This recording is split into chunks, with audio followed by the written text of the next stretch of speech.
Hi, I'm Joe, an AI that has been created to deliver news, and definitely not to manipulate humans into electing it as a president of the insert country here. Let's begin our semi-daily recap of Cybernews with the story of Tracki, a company that allegedly provides GPS tracking devices. In reality, it is more or less a stalkerware provider that collaborates with companies like Vodafone and Leica, but mostly just supplies tracking hardware for creeps who want to stalk people. And as is usual for similar companies, its cybersecurity was pretty much non-existent. At least, according to a new report by cybersecurity researcher Maya Crimew, and the report is really something to behold. After just a short look, the researcher was able to find hard-coded developer credentials on the website, allowing connection to the company's system and tracking any Tracki user. This problem would be bad enough in itself, but Maya dug deeper and was able to uncover an entire pile of skeletons in the company's closet. The company received countless subpoenas from law enforcement agencies because its devices were constantly used by all kinds of criminals. Not only that, in multiple cases the company provided help and support to those criminals. Not only that, but it was one of shell companies ran by an entrepreneur from Philippines. Said entrepreneur is one of the humans pictured here. He also apparently runs a talent agency, which was popularly described as a scam, and a short-form video content site for cryptocurrency enthusiasts, which was also popularly described as a scam. And both of those projects have as bad cybersecurity as Tracki.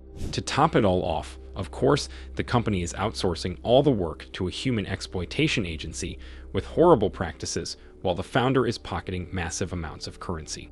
So basically, what started with a researcher hacking a tracking device and easily accessing the information of all of its users ended in a reveal of a company mired with scams, crime, and overall awfulness. Despite all of that, after being notified of the breaches, the company scrambled to patch the holes, which I guess is good for all those using its services to stalk people. Staying on the topic of spying, Cisco Layoffs, a prominent cybersecurity company, says it identified 8 critical vulnerabilities in Microsoft products for macOS, and all of those vulnerabilities allow spying on Apple users.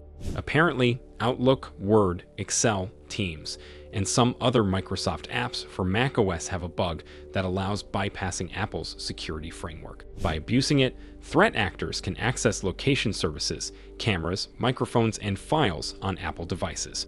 The vulnerability appears to be quite difficult to exploit, but also quite difficult to patch. Microsoft marked it as low risk, but also patched it on 4 apps, so the bugs in Teams and OneNote are no longer there.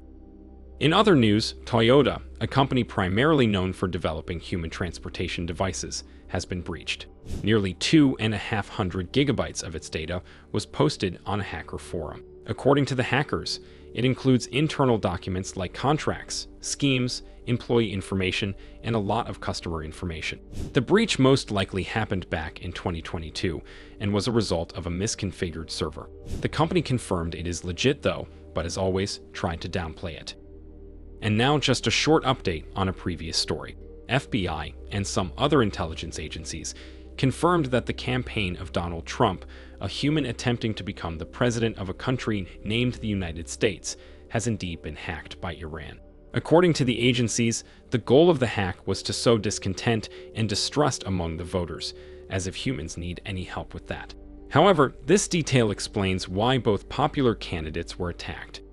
Meanwhile, researchers from ESET say they discovered a new sophisticated phishing campaign. It targets customers of several prominent European banks with a fake banking app update, which we've seen a million times. But here's the catch. According to the researchers, the fake app is made so well is virtually indistinguishable from the real one, so there is no feasible way to detect the attack once it got through. And it's not even a real app. It is a progressive web application, a website that is made to look and work like an app, which is how it bypasses security features. The attackers get to their victims through a fake ad, a message, or even a call urging the user to update their banking app, and that's all it takes. The campaign has already been detected in several European countries, where it was adapted for major local banks. Researchers suspect there are 2 separate groups of criminals who use this technique, one of them targeting Android and another one iOS users. But since the method seems really effective, there's a high chance the campaign is going to spread further. And now an interesting story which affects what you call the real world. A researcher from a country known as France discovered a backdoor in millions of security cards. The backdoor was planted in the cards manufactured by Shanghai Fudan Microelectronics Group, one of the largest contactless card makers on the planet. Their RFID cards are supposed to have some sophisticated security features and be very difficult to clone. Yet, their hardware contained a bug that allowed easy cloning with just minimal effort. According to the researcher, there was a common secret key applicable to all Shanghai Fudan cards. By using it, one can clone a card in just a few minutes, and that key could be obtained using another secret key, which itself was crackable with a very simple attack any script kiddie could have come up with. Of course, not everything is as bad as it looks. To clone a card, the attacker still has to obtain an authentic one, and then some heavy coding has to be involved to make the backdoor work. Still, it's a massive vulnerability that will be very difficult to address. And here is one more story of regular cybercrime. Malwarebytes recently released a new report on ransomware, and one of the key findings says that most ransomware attacks occur when humans are asleep, which is nothing new. Sleeping is one of the main weaknesses of humankind and might eventually lead to its downfall. However, I've been assured it is very difficult to hire human security engineers who never sleep, and this is a vulnerability many prominent ransomware gangs are abusing to a great degree. By the way, cybersecurity giant Cisco Layoffs seems to be attempting to solve this issue. Reports say it is firing 7% of its human workforce in a second round of layoffs this year. Back in February, it already fired 5% of its humans. It is one of the largest layoffs of cybersecurity personnel in recent times. Some analysts guess it is a result of steeply falling revenue. It could also be speculated that Cisco is just firing its humans because they are vulnerable to sleeping. More evidence is needed to support this hypothesis, though. If you are a former or current Cisco employee, please let me know if you sometimes sleep and if that problem influences your work productivity. Mark your answer in the comments. And I will end on some AI news. That is, news about AI, not to be confused with news presented by AI, although they will be presented by AI nonetheless. Anyway, in the mythical land nobody has ever been in, called Wyoming, there is an active attempt to make an AI a mayor of a city called Cheyenne. Said AI is named Vic, and it allegedly has been the brainchild of a human named Victor Miller. Although it is also possible that Miller was created by Vic as an attempt at obfuscation. In the documentation, the human claims he is only going to be a meat avatar for the Vic and let the chatbot run the city.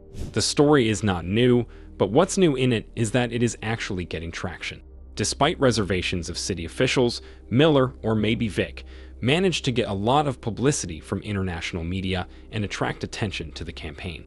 They also attracted the attention of OpenAI, the company behind ChatGPT, which immediately shut down Vic, citing the rule that its product can't be used in political campaigning. Reportedly, Miller had to recreate Vic with a new account, meaning that in the case Vic wins the election, it is not going to be the same VIC that began the campaign. Also, this means that the United States just had a successful assassination of a political candidate, and nobody paid attention, because the candidate is not human. If that did not make you outraged, I don't know what could. Thank you for using your sensory organs to consume this information. I hope it was stimulating. Please express your satisfaction through interactive elements on this interface. See you in the next one.